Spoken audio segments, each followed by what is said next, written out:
And a lot of times people want to try to hold them up in their arms, and they actually don't do well that way. They do pretty well just being on the ground with this. So one of the things that is interesting about Dumeril's boa is, if you think about boas, you generally think about a New World snake, and these guys are not a New World snake, they're an Old World snake. Do you know what I mean by that? No. Okay, so where did Christopher Columbus come from? The New World. No, No. he came from the Old World, and then he came and discovered the New World, right? So the Americas is the New World, Africa, Asia is the Old World. So these guys actually come from Madagascar. Now, there's a ground species of these, and then there's also a tree species of these guys too. But they're a big, powerful, thick snake, right? Absolutely gorgeous too. And it's kind of cool. We have, how many babies did we have? I think it was 10 or 11. Yeah, 10 or 11 babies, yeah. We didn't know that, and then just came in because they're live bearers. Now, when you say live bearer, a lot of people think, oh, like us. No, it's very different. So you, when you had a child inside of you, ma'am, did you ever do that? No, you haven't done that? Okay. Ma'am, anybody here? Oh, yeah, you had a child, right? Okay, so when the baby's inside of you, it's attached to an umbilical cord, and what mom eats goes to the baby. But not in reptiles when they're live bearers, like a snake. What happens is, all those eggs are attached to themselves. They have a yolk, and they're attached to that. So it's the yolk that they actually get their food from, not from the mom. So when it comes time for being born, they literally come and pop out, but they sometimes will come out like a little jelly, or they'll come directly out of the mother, right? So snakes that live around here, like garter snakes, are live bearers, right? But a milk snake is an egg layer, right? So, yeah, so some species lay eggs, and then some are live bearers. Right? So the other thing too is boas. Everybody always thinks, oh my God, they're huge, they're giant snakes. Generally, most boas aren't big. Pythons are generally the guys that are much bigger. So the reticulated python being one of the biggest snakes in the world. But boa-wise, anaconda is actually in the boa family.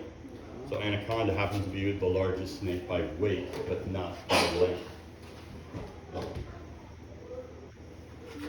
Yeah, I just, like I say, normally keeping snake-wise, I've always found boas not really that interesting, right? But I like, yeah, that's what I like about these guys, and I like that big body thickness.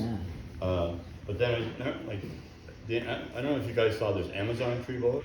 There's a painting, which, right? Well, that actually is a snake that I really like. I like those guys, but they'll like bite you every time you go in the cage.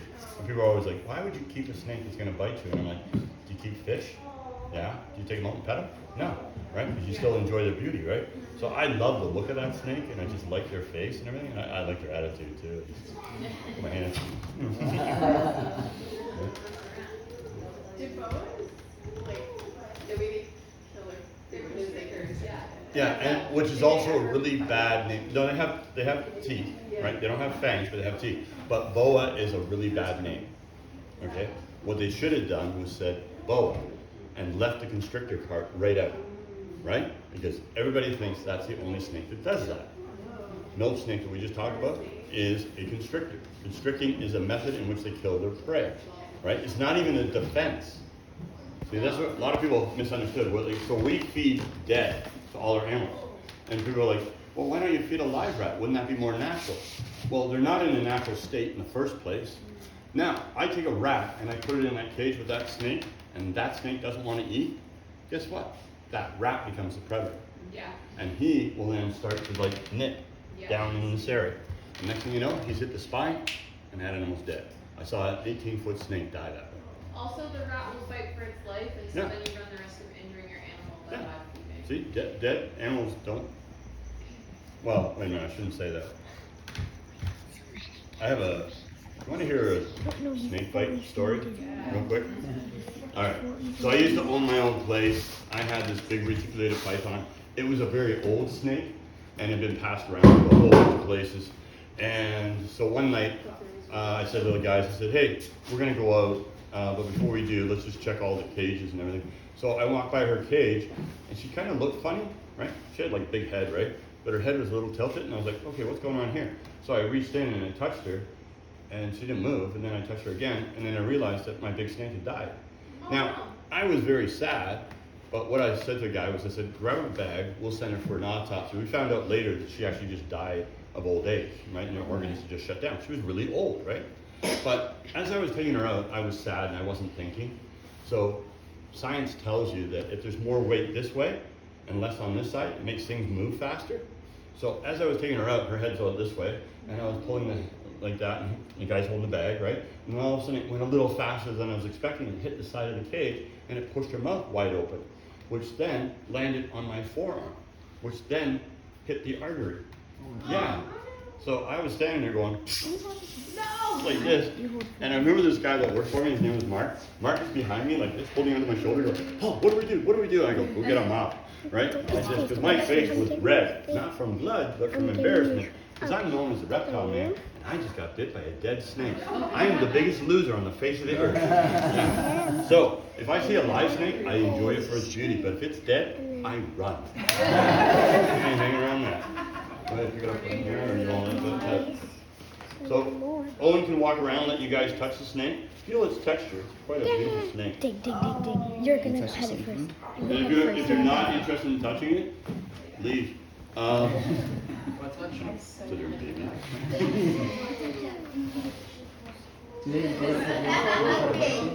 He's already. Nice. Yeah. Oh, are you talking about Owen or the snake? Owen bit 3 kids last week. Yeah, I and did. We're still talking I about it. just got off suspension actually. Yeah. They're misbehaving, they we taught a lesson. Anything can bite, right? Even dead snakes can bite. Who's that? You just told the story. Yeah, we don't touch the head at all. It's kind of like me petting you on the face. Yeah. You okay with that? Personal. Look at his butt. Personal.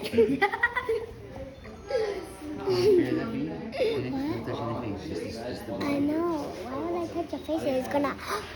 And when you talk about biting, generally that's an animal that's You're scared, so cool. right? That's usually Do you what even biting get a- takes place.